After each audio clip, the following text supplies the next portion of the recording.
Keragaman suku dan budaya di Indonesia merupakan berkah tersendiri. Hal itu merupakan potensi yang dapat dimanfaatkan untuk berbagai hal demi kemajuan bangsa. Salah satunya ialah menjaga lingkungan dengan memanfaatkan kearifan lokal. Kearifan lokal diartikan sebagai pandangan hidup dan pengetahuan serta berbagai strategi kehidupan yang berwujud aktivitas yang dilakukan oleh masyarakat lokal dalam menjawab berbagai masalah dalam memenuhi kebutuhan mereka yang meliputi seluruh aspek kehidupan seperti agama, ilmu pengetahuan, ekonomi, teknologi, organisasi sosial, bahasa, serta kesenian. Kearifan lokal sesungguhnya mengandung banyak sekali keteladanan dan kebijaksanaan hidup. Pentingnya kearifan lokal dalam pendidikan kita secara luas adalah bagian dari upaya meningkatkan ketahanan nasional kita sebagai sebuah bangsa.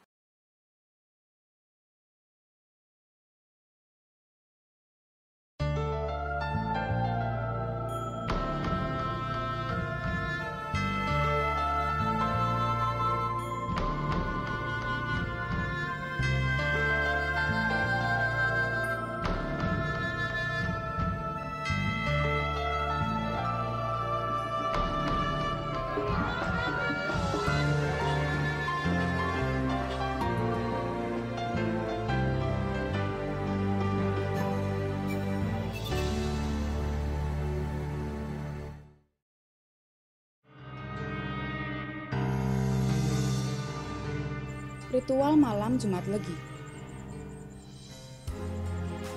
Berdasarkan mitos yang beredar di masyarakat, Jumat Legi itu selalu dianggap sakral karena banyak ritual yang dilakukan pada malam itu. Dan ini memang menarik sekali untuk dibahas karena sangat populer di masyarakat modern. Pada kearifan Indonesia kali ini, saya akan mengajak Anda untuk menelusuri fenomena serta mitos malam Jumat Legi.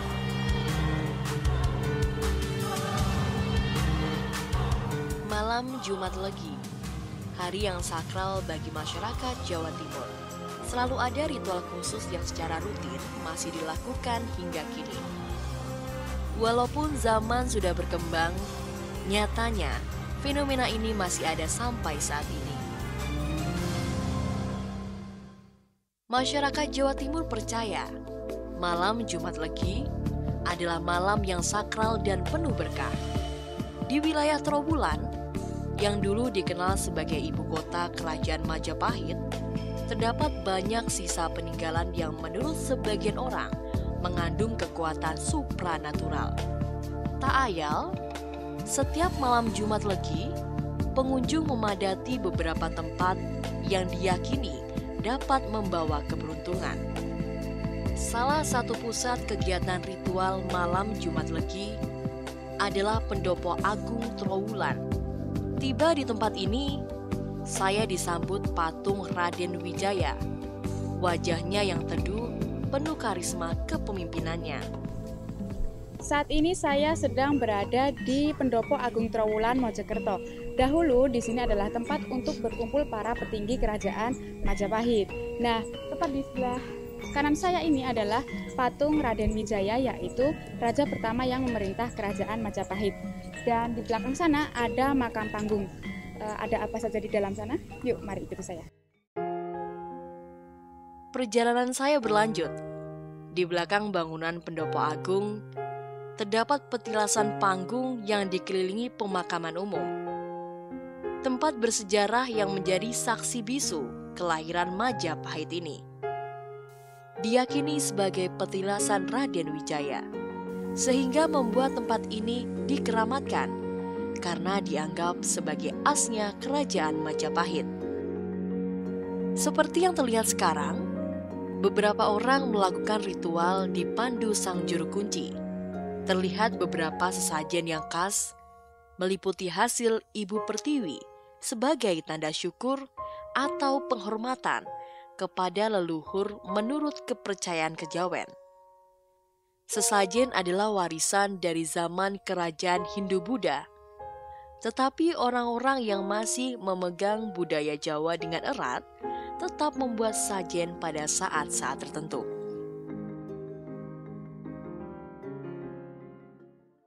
Baik, kalau tadi kan Bapak melakukan ritual di sini. Ya. Nah, itu termasuk ritual yang Itu ritual keselamatan karena kita telah mengucapkan puja dan puji syukur kepada Sang Pencipta bahwa pada saat ini kita semua telah selamat, dan kedua kita telah bisa menjalankan pekerjaan dengan baik, satu, dan kedua kami tidak meninggalkan para leluhur yang telah menggulawentah coro kasarane ngurui dan mendidik kami.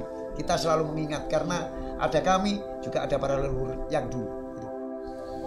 prosesnya sendiri Pak dari ritual itu bagaimana, awalnya gimana, terus nanti apakah membuat sajen, itu Pak bisa dijelaskan? Itu menurut versi dan keyakinan masing-masing.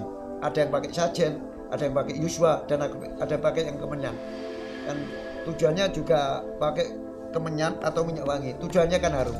Siapa yang tidak boleh untuk mengharumkan nama Tuhan dan para leluhur, itu kan diperbolehkan, tidak ada larangan. Asalkan tidak melanggar dan melarang larangan agama dan negara. Gitu aja. Lalu kalau untuk tempat ritual Jumat Legi sendiri, nah kenapa harus di sini dan di tempat-tempat yang sudah ditentukan? Ada dua versi. Yang satu versi keislaman seperti Mbak Syed Jumatul Kubro, Sekohar, dan Sunan Udung, itu di sana. Dan kalau di sini, ini dia mengambil filosofinya karena Raden Wijaya itu adalah pengayom dari kerajaan Mojopahit yang dari cara coro Jawa nih, sing seneng ngayomi marang kawulane, kanthi paugeran sepik ing pamrih, rami ing gawe. Dan dari patinya Sang Gajah Mada yang bisa mempersatukan Nusantara. Jadi nek wong Jawa ojo gawe pikiran sempit, ayo gawe pikiran luas, gawe pikiran Nusantara.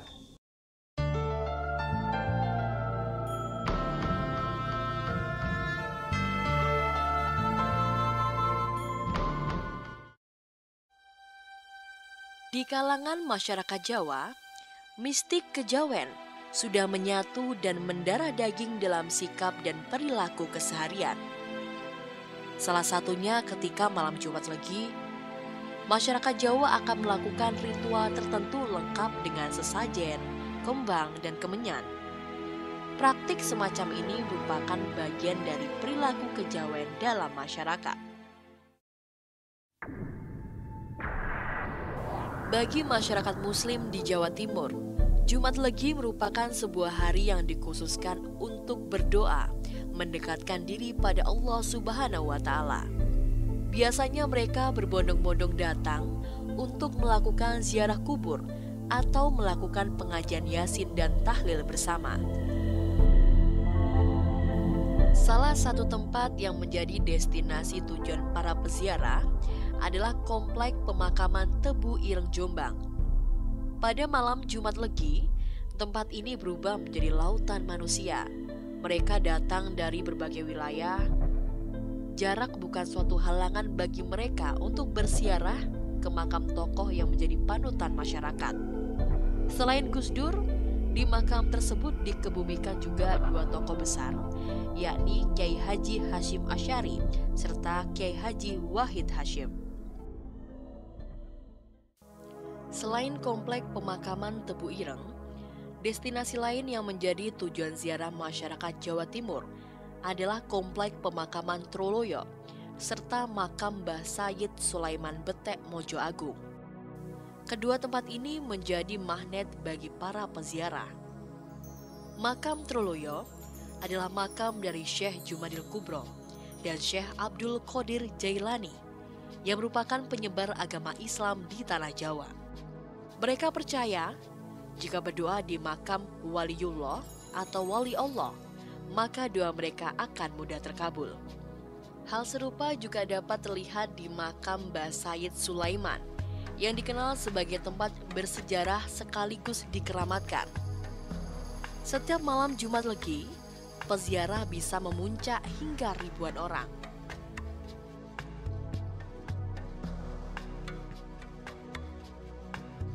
dalam kaitannya dengan ziarah kubur.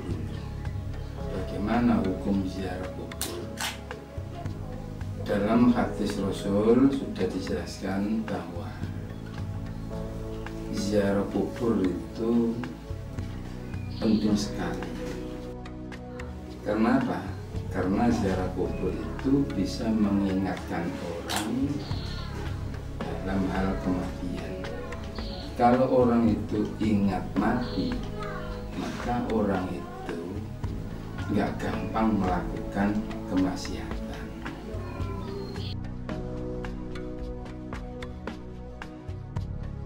Jumat Legi itu memang dipilih dalam kalangan orang Jawa karena banyak kebaikan ya, di antaranya hari Jumat itu tergolong Sayyidul Ayyam, hari yang terbaik. Jadi afdhalul ayyam yaumul Jumat, paling utamanya hari itu hari Jumat. Kenapa sih orang Jawa memilih Legi? Karena Legi lambang kebersihan, lambang kesucian, dengan rahmat orang itu menjadi orang yang lebih baik lagi. Nah, apa Islam menyalahkan Jumat Legi pagi pon itu kan budaya Jawa? Tidak masalah.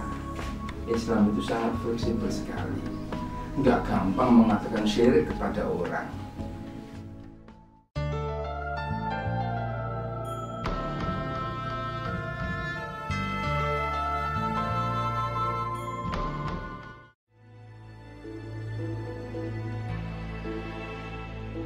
Ritual malam Jumat Legi notabene adalah bagian dari ajaran kejawen. Ritual ini lebih fleksibel, tidak membatasi pada agama para pelakunya. Kejawen sendiri adalah laku spiritual berdasarkan pandangan hidup atau falsafah Jawa. Sehingga pada ajarannya, termasuk ritual malam Jumat Legi, dapat diterapkan semua orang yang mempercayainya.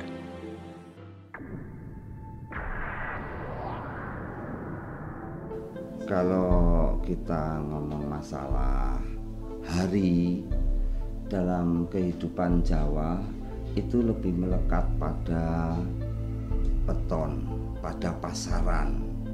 Sepasar itu 5 hari, diantaranya itu ya pon, wage, kliwon, legi paing, kembali ke pon. Jadi harinya orang Jawa itu 5 sebetulnya. Kalau asal usulnya Jumat Legi sendiri, dikarenakan Jumat itu bebas tempatnya, leginya di timur, maka itu diunggulkan di Indonesia bagian timur. Di Jawa, Jawanya Jawa Timur. Maka orang-orang Jawa Timur ini yang asalnya dari Jawa Timur mesti mensakralkan Jumat Legi. Nah, Jumat Legi ini dalam arahan bahwa segalanya dimulai dari timur, diwiwiti. Seperti Presiden Soekarno memulai Indonesia merdeka, maka diambillah Jumat Legi. Tujuan sendiri dari Jumat Legi pertama itu adalah semuanya ini kan semua orang itu kan tentang rasa terhadap Tuhan.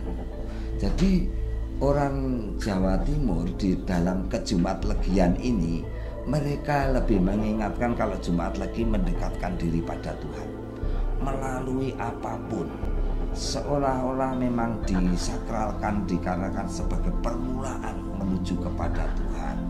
Nah, untuk hal yang agama, tidak ada agama yang tidak terpengaruh oleh adat. Semua agama itu pasti terpengaruh oleh adat. Kalau mungkin di tempat asalnya agama itu tidak mengenal yang namanya Jumat Legi, tapi ketika masuk di ranah Jawa Timur mesti memakai Jumat Legi. Fenomena ritual malam Jumat Legi yang masih populer di masyarakat modern ini mengantarkan saya bertemu seorang sosiolog untuk melihat fenomena ini berdasarkan ilmu sosiologi. Nah, apa sih sebenarnya yang mendasari masyarakat untuk selalu melakukan ritual malam Jumat Legi pada tempat-tempat yang mereka percaya itu dapat mendatangkan berkah? Oke, jadi sebenarnya sebelum kita ngomongin tentang adanya ritual itu, kalau ditarik jauh ke belakang, ada yang namanya faktor kepercayaan. Faktor kepercayaan inilah yang kemudian mengkonstruksi masyarakat untuk melakukan kegiatan ritual tadi itu berulang kali tanpa mereka sadari. Jadi dari awal ada kepercayaannya, kemudian mereka secara nggak langsung kayak semacam ada set aditifnya gitu, mereka kecanduan untuk melakukan itu terus dan dibawa terus sampai sekarang menjadi sebuah ritual. Kayak gitu sebenarnya kondisinya kalau menurut saya. Baik, terima kasih Mbak atas penjelasannya tentang ritual malam Jumat Legi. Sama-sama.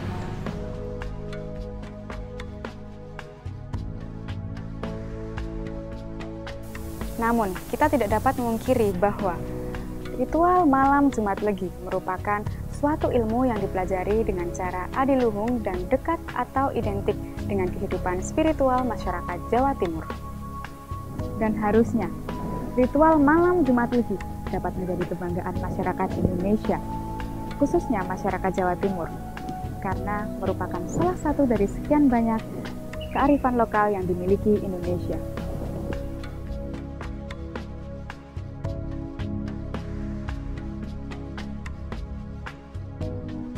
Dari perjalanan saya untuk menelusuri fenomena ritual malam Jumat Legi, ternyata ditemukan bahwa ritual malam Jumat Legi memang ada sebagai budaya yang turun-temurun.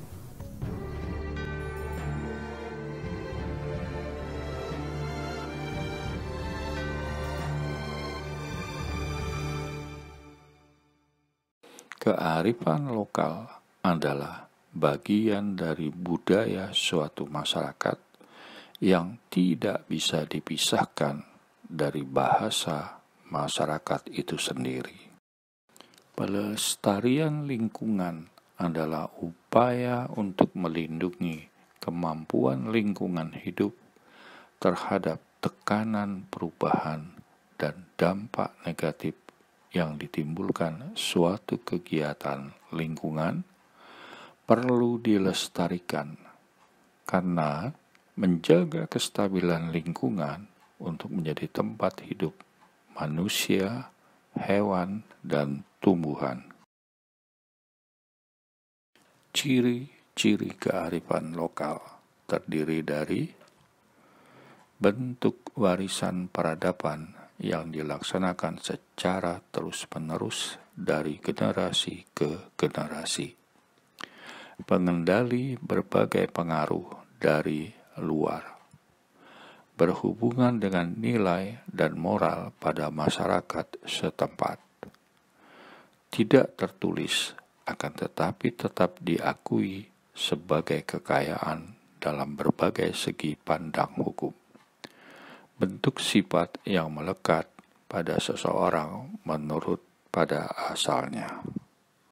Ragam kearifan lokal dapat dikategorikan ke dalam dua aspek, yaitu kearifan lokal yang berwujud nyata atau tangible, kearifan lokal yang tidak berwujud atau intangible. Kearifan tangible terdiri dari yang pertama, tekstual dengan contohnya gambar ilustrasi. Yang kedua, arsitektual dengan contohnya bangunan rumah rakyat. Dan yang terakhir yaitu cagar budaya dengan contohnya keris. Kearifan intangible terdiri dari petua, kidung tradisional, dan nilai sosial verbal.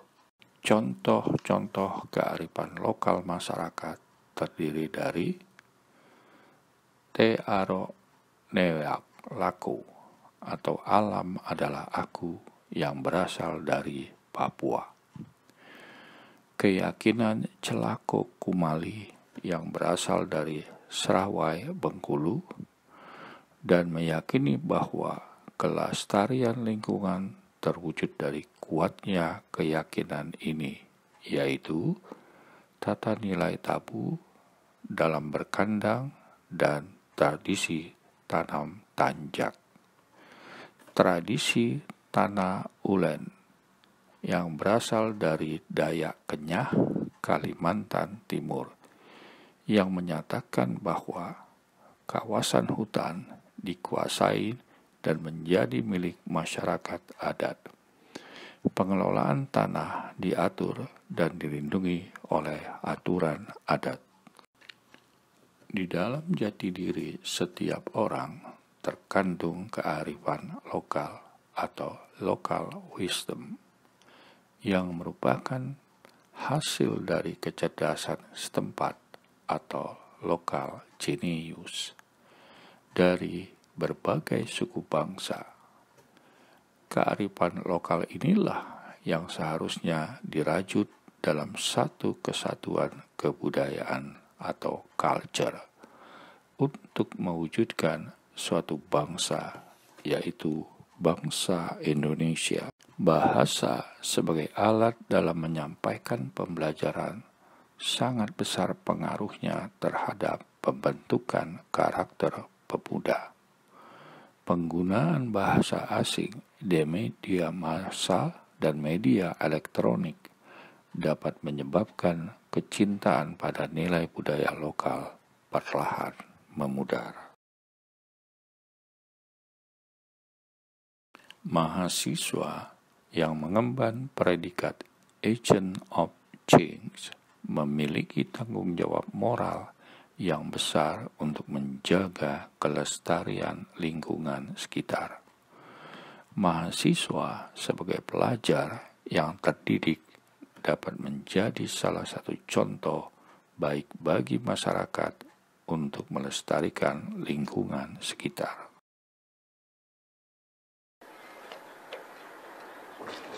Ya, bismillahirrahmanirrahim.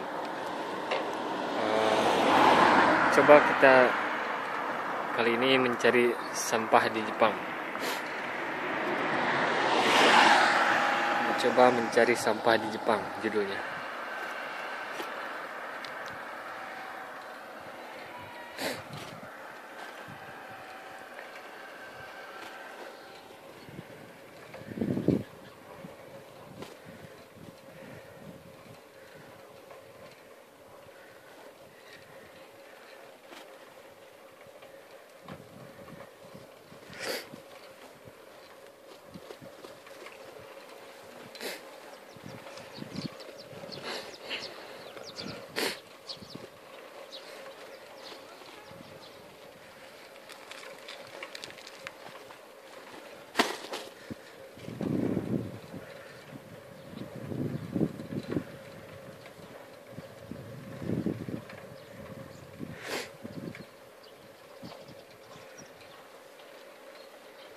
Coba lihat di sudut ada sampah.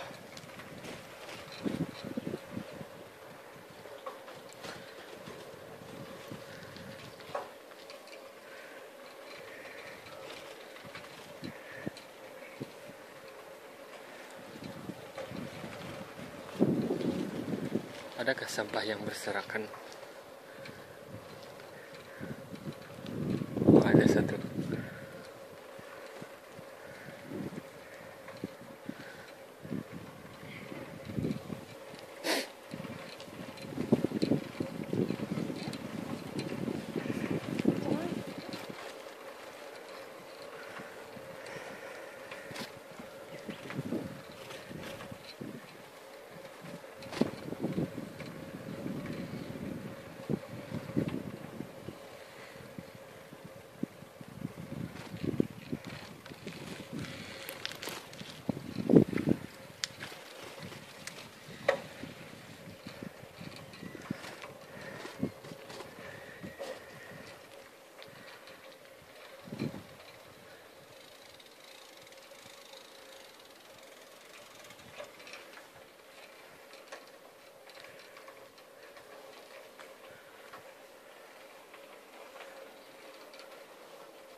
konnichiwa.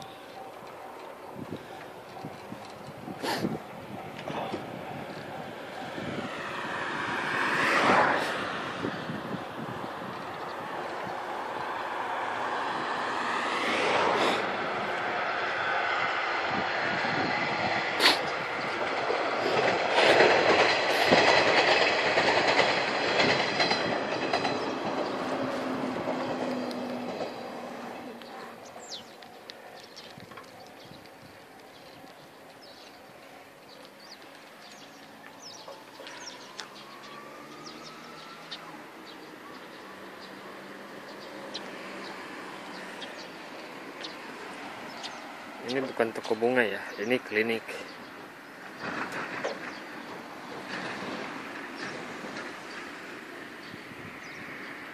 Bagus-bagus bunganya. Ya, udah dulu.